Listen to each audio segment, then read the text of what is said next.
आसमान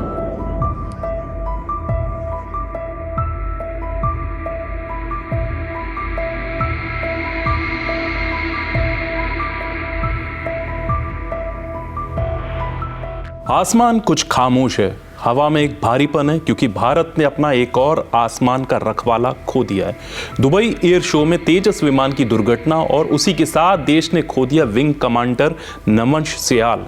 37 साल का एक जवान, एक बेटा, एक पिता, एक पति और एक वीर सपूत, जिसकी आखिरी उड़ान अब इतिहास बन चुकी है। रविवार की दोपहर हिमाचल के कांगड़ा एयरपोर्ट पर वायुसेना का विशेष विमान उतरता है। तिरंगे में लिपटा नमन और बाहर उनकी पत्नी विंग कमांडर आफशा, खुद वर्दी में, लेकिन आंखों में ऐसा तूफान जिसे शब्द भी छू नहीं सकते। उस चिता तक जाते हुए एक 7 साल की बच्ची अपने पिता का चेहरा बार बार देखती रही। शायद उसे अब भी लगा पापा अभी उठ जाएंगे, पर इस बार पापा उठकर वापस घर नहीं आएंगे। गांव पटियालकड़ में सुबह से ही सन्नाटा पसरा हुआ था। हर गली, हर घर, बस एक ही नाम, नमन।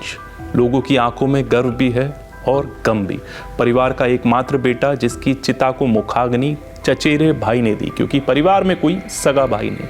साथ पढ़ने वाले दोस्तों ने कहा, हमने एक हीरा खो दिया। स्कूल का गौरव, गांव का अभिमान, देश की ढाल नवमांश सियाल दुनिया के सामने भारत की ताकत दिखाने गए थे। स्वदेशी तेजस की क्षमताओं का डंका बजाने गए थे, पर किसे पता था उनकी यही उड़ान आखिरी होगी। सुलूर एयरफोर्स स्टेशन में उनके साथियों ने सलामी दी। सीनियर ऑफिसर कंधे झुके हुए, पर दिल आकाश जितना ऊंचा, क्योंकि पता है शहीद कभी मरते नहीं, बस देश की हवा बनकर जीते रहते हैं।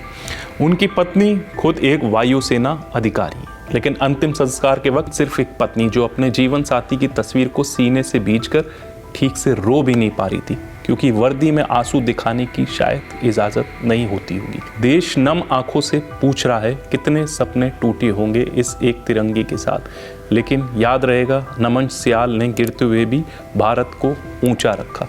ये सिर्फ विदाई नहीं, ये सलामी है उन पंखों को जो देश के लिए चले। जय हिंद।